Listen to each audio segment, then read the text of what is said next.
England fans are booing. They're right.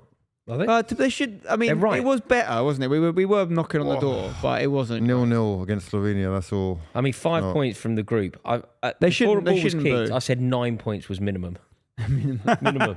They 9 points minimum. They shouldn't boo though. It's not conducive. It's not going to help. No, but you also have spent. You also have taken a holiday, spent a fortune, got yourself to Germany, had to deal with the incompetence of like the German travel issues that everybody's been having over there. And then you watch that turgid performance. Really? You are within your rights to go, lads, that wasn't good enough. Gareth, that wasn't good enough. This is how we let you know it wasn't good enough. We have seen teams, though, like not particularly play well and win tournaments. And unless Germany or Spain win it, it's not like the team that wins it haven't lit the house on fire in the group stages. You know what I mean? Like if it's France, if it's England or whoever, only Germany and Spain have really just knocked it out of the park. And even Germany. The fact Spain have played Croatia, Italy, and an Albanian side who've pushed both of those two all the way and just dominated. Bullied them. They look but like that's why this is a gift. That's why, yet again, by hook or by crook, Gareth Southgate is totally lucked out. We are now in the most favourable situation that we could possibly be in to win this tournament. Southgate with the Midas touch. Southgate with it's not really Midas. I mean, it is the Midas touch because everything he touches does turn to gold in as much as he gets what he wants out of it. But it's a complete fluke. It's not his brilliance. It's not his tactical vision or tactical acumen. It's circumstance. But we now go into a situation where our pathway to the final means that we don't play Germany in Germany. We don't play France. We won't play Spain. And we will have the most favourable pathway that you can have. It's interesting. What Rory said about the path to the final is spot on. It's another Gareth Southgate beautiful draw. He's probably had every easy draw ever manageable, 100%. But England fans are booing, and England fans are not idiots, and England fans expect a lot better than what we've seen tonight. It's not about just randomly slagging off players. And if the players come out in the press tomorrow, I think it's in really bad taste. They were poor tonight, and we have to talk about it as football fans. What do England need to change? Does it need to be similar to the 11 that we saw on the pitch at the end? Was that a result of Slovenia sitting in, trying to hold on to that point? Like, what does Southgate have to change to be better in the next round? The obvious one for me is Kobbie Mainoo in midfield. It doesn't work with Conor Gallagher. He can barely pass the ball. He was completely distant in this game. He's got a big utility in this squad against a big side, in my opinion. He's a good player, Gallagher. But Kobbie Mainoo, as soon as he got the ball, he was shifting it left to right. He moves the ball so quick. I think Kobbie Mainoo has to be the guy that comes in, if not Adam Wharton. But we've not seen any of Adam Wharton, so it's not fair on him. And then it's Luke Shaw, isn't it? We need that left foot on the left-hand side. We have to have width. If Luke Shaw's not an option, then it's got to be Gordon. It's the same thing I was saying before this game. I'm annoyed that we didn't see it. But I don't think he'll do it. I really don't think he'll do it. I think it would be the best chance we've got is Luke Shaw being fit, and then that giving us the width, and then maybe making Foden work. He's not fit, though, exactly. Right? I believe it would be a mistake to throw Shaw into the deep end like this, regardless of whether you think he's the best player. He isn't the best player at the moment because he just isn't fit. And I know that Kieran Trippier. I went mad at Kieran Trippier during this game. Trippier wasn't good enough. Trippier is at the epicenter of a lot of problems that England have. I don't know what the answer is. It would be interesting. But it isn't Luke Shaw. If we play the Netherlands, which was looking most likely, so they've changed their right winger a couple of times, but the second game they played Frimpong up as an attacker. They're going to have some pace, but like that's what I'm thinking about. It's about your opponent, right? Can we get away with maybe a not 100% Luke Shaw?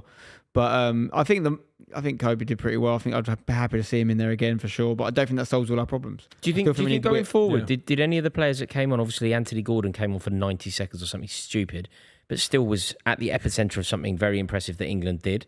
Cole Palmer was on for 10 minutes? Again, looked lively. Any changes going forward that you would make, or do you expect to see it the same? Both of those two look like quality shouts. It's just, I don't know how much to give them the full credit because you're running against tired legs. Yeah, true. So I personally would have started Gordon. I know people aren't going to like it, but Bellingham, someone's going to have to give. It's Bellingham or Foden for me. One of you's got to sit.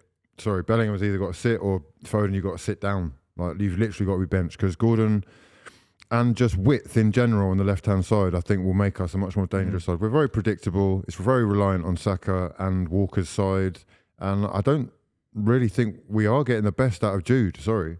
No, you say it's reliant on Saka. Listen, no one's playing particularly well, in my opinion, Saka included. Like, no one's impacting the game. I wouldn't drop Saka, but I would still consider, if he wants to keep those boys on the pitch, including Foden and Bellingham, put Saka on the left. I would consider it because I don't know what we lose. Do you know the problem with it now, Spence? I thought it was a really good shout, and in fact earlier, I think at half time I said that England can solve a lot of our problems here by simply switching the wingers over. Just put Foden on the other side and Saka on the other side, and we'll be okay. That's in a group game where there is a luxury, there is a safety net of a group. We're now in a situation where there is no. It can't be wrong, but it's not working. No, but you know what you refer to it as give Saka an opportunity. It can't go wrong. If it does go wrong, this isn't the time where we can experiment. But if it goes wrong like this, which it arguably, this is the problem. Ultimately, if you boil everything down to a nutshell, in Southgate's head, it's not going wrong. That's we're top of the group. In Southgate's head, he's done what he's come for. He doesn't mind how we play. He just wants to win games. And we're not actually winning games. We won one game, right? We're going to be the only team, I think, that tops the group with 5 points. and not a great group either. So it isn't working. No, did France come second?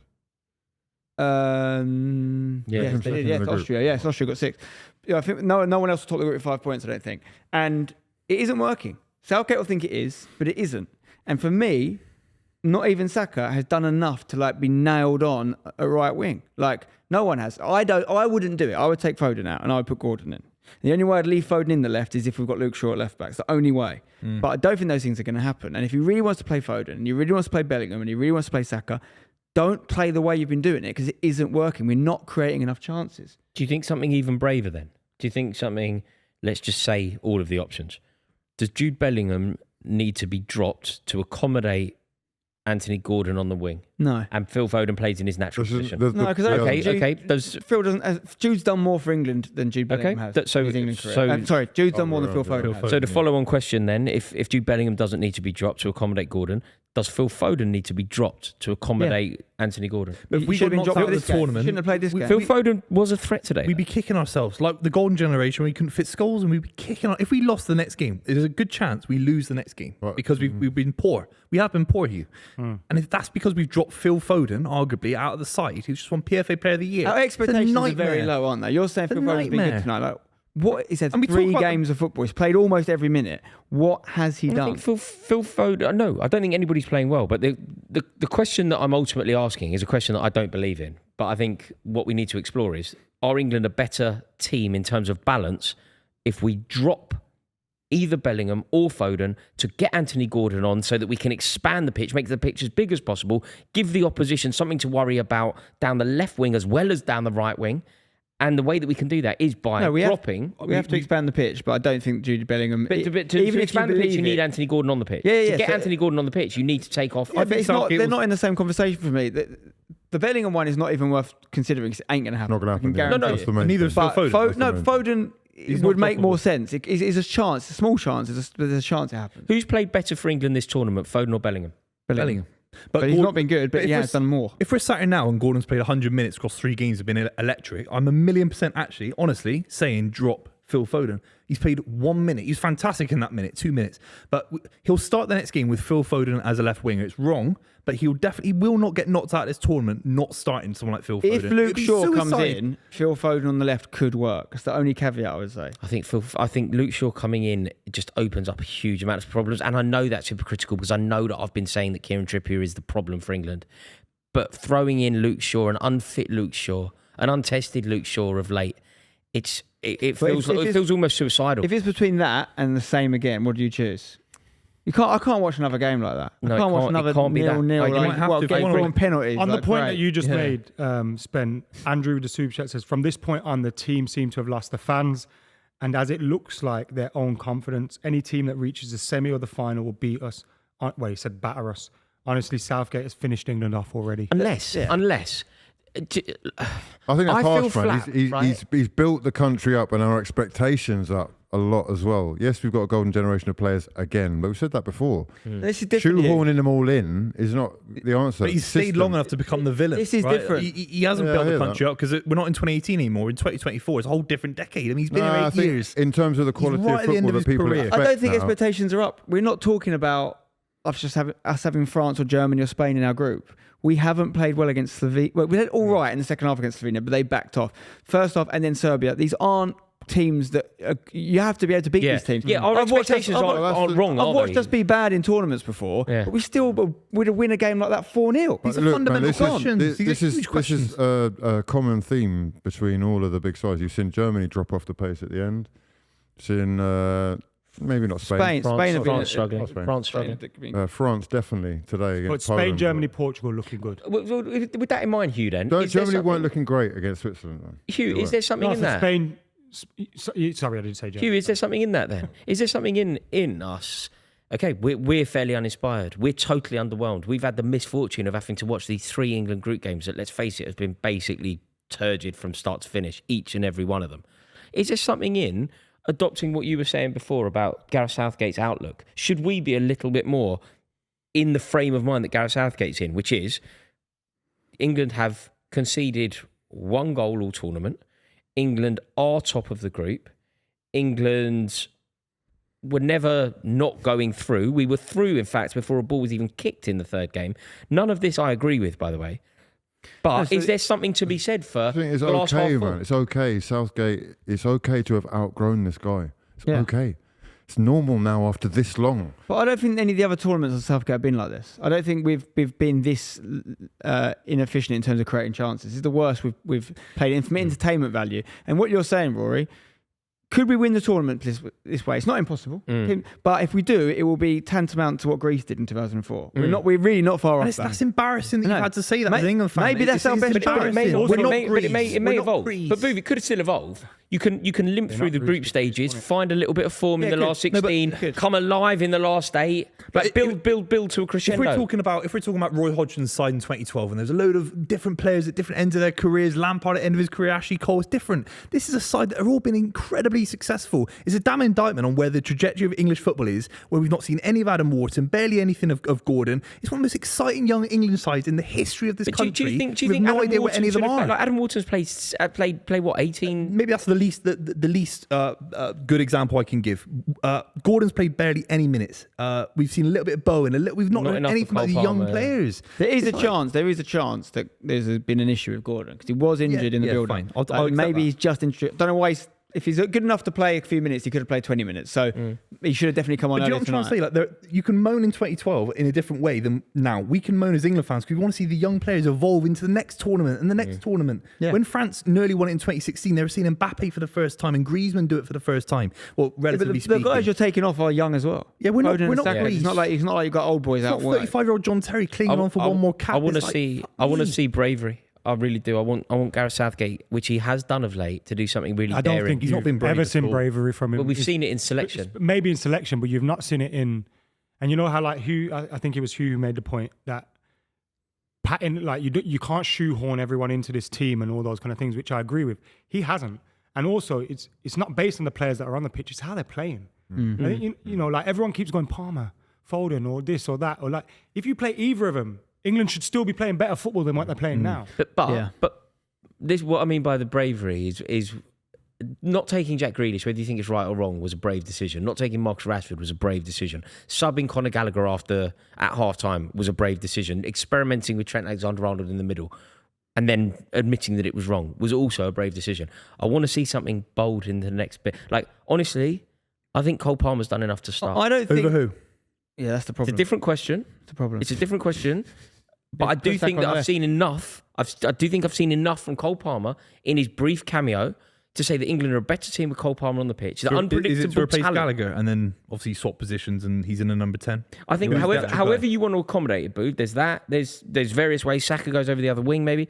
Honestly, the most simple solution is to tell Jude, listen, we respect what you've done. We love you for the future. You're the main man, but just humble yourself.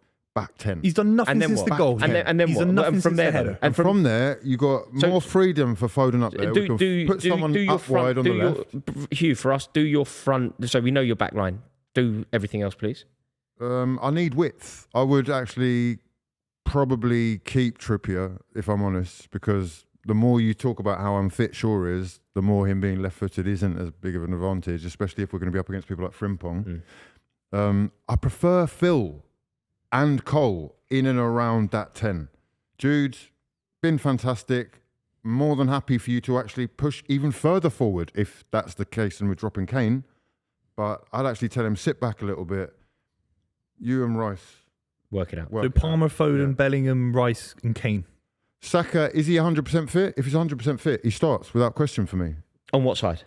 On the right. On his side. Palmer's On not his going to side. get in, guys. Right. Palmer at no point in this tournament will be a starter. But Palmer's done enough to be Also, I may think be a Saka's superstar. living off the assist for Bellingham still. Yeah, so I think Palmer is going to be our Saka He's sub. not been good either. You can't drop Saka though. Palmer's going to be our Saka sub, It's like and I was Stones or amazed that something. Bowen got the minutes he did. So You can't drop Bowen's only going to come on if we're holding the lead, trying to The only defend. goal the he's lead. scored. That's what Bowen gives you. He gives you the work rate. Palmer's going to be our Saka sub. I'm That's happy not Bowen going to doesn't touch start. a ball. He's not good enough. is Foden he? may get in the 10, Or Eze. but that's it. We're not going to see Palmer in there from the But start. that's the again. biggest indictment of this manager. We've learned nothing of the players we need to learn about as England fans. We've not learned enough about Gordon or Cole Palmer, who are far better, in my opinion, than Eze and Bowen. And Eze and Bowen have got more minutes than both those players combined. It's But there could be, there could actually be reasons. We've for learned that. nothing about those players. Okay, Gordon, I accept. Gordon, I accept and the also point. he was Palmer's bringing- sat there with 20 Premier League goals, and he's played 20 minutes. He was absolutely fantastic. He's first sub minimum now. No, but there he's is not a played tactical enough. reason for that. I'd have to say. But I think Bowen's a very first game, we're 1-0 up against Serbia. He brings Bowen on to do a defensive job that Palmer won't do. Second Fine, game, and you might disagree with this, Yeah. but he was happy with a draw against Denmark, and then Bowen's come on to see that out. So there is a tactical reason.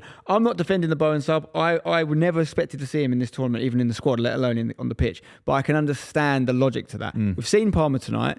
Palmer could and should be a really good option for us off the bench, but he's not going to start. First I sub. think he needs to start. won't start. The more I think about it, the more I think that England now have become very predictable, very mundane, very one-dimensional, and lacking invention. The mercurial, unpredictable, dazzling nature of Cole Palmer is what this team needs. Whether it's risky, whether somebody big has to make way, whether Bukayo Saka might have to fall on his sword and do a job on the other wing, it's a suggestion that when you initially mentioned it, Spence, I thought was wild. And the more I think about it, the more I process it, the more astute I think it is. Bukayo Saka on the left wing, stretching the left, giving cover to Kieran Trippier, who is the Achilles heel in the team. Play him on the left, play Cole Palmer on the right, Harry Kane through the middle, and as Hugh suggested, Bellingham has to humble himself and play as an 8. It's a completely different conversation if Saka is flying, because you don't change him. And if we've got a left-footed left back, We you talk about don't work change rate. him. His work But I rate's think in good. this Great team, today. he has to be prepared to move things around a little bit because no one is doing well. But we know No one's we have to taper this conversation with reality. He's a limited No, he manager. won't do it. He's probably the most limited manager left in the knockout stages of the Euros. He isn't going to put Saka left wing. That is too. No, Can I look- just say, look why do we Shaw keep saying aside- Bellingham has to humble himself? What have we seen to suggest is... I don't. Since the header, I think he's been poor. humble enough I to mean, want to play that. I just just don't by- think the manager wants Yeah, him. I He's agree with you. overcrowding I agree. Yeah. that, the not his space fault. just behind the striker. It's I think he'll play overcrowded. anywhere.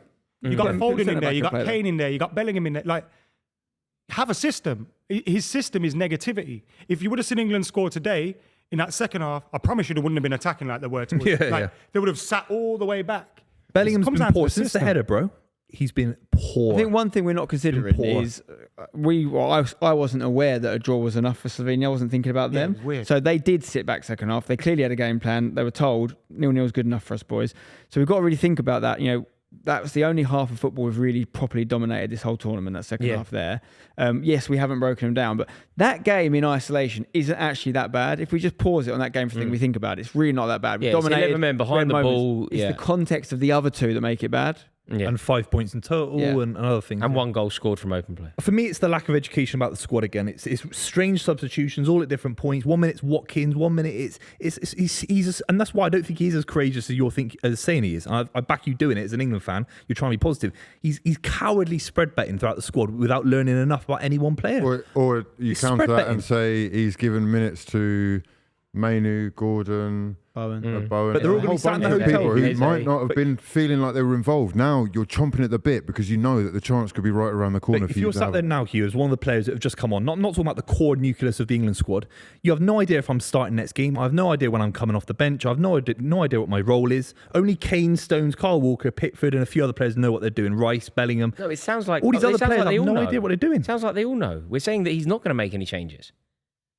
I don't agree with you on that, Booth, because he's given Eze minutes, which no one really saw, and Bowen, no one really saw coming.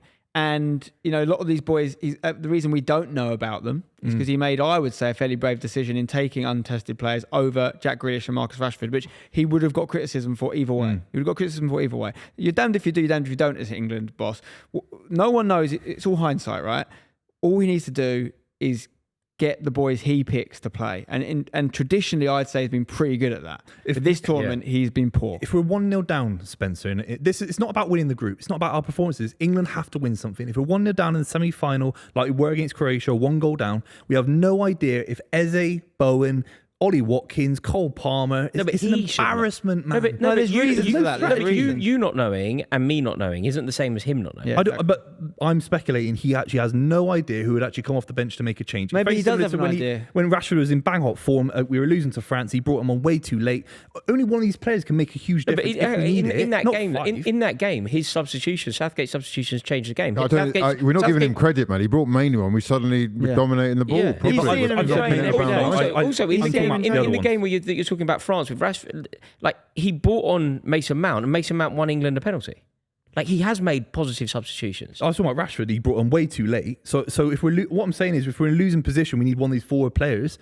He's got 4 or 5 options now that have all had decent games. Ultimately, we've topped the group. We've conceded 1 goal. Look, I know it's flat, but we have topped the group, and that was the objective. Southgate said in the dressing room. If we're going to be positive, It's flat, lads. if we're going to be We got positive, man, food. the foundation is good, and by that I mean we're not conceding goals, we're not getting turned over, right? And that was meant to be the problem. That was meant to be the Achilles heel. It is plausible, maybe unlikely, but it is plausible that attacking wise can click. Yeah. And you can't, old adage, defence wins championships, right? We have got a pretty good defence. We have got maybe one of the best defences right now, based on Conceded 1 goal from 25 yards. We need to see we need to see what the other groups compare, but based on what's been in front of us, defensively we've looked pretty good. That's a good sign for winning a tournament. agree. Now we just need the rest to click.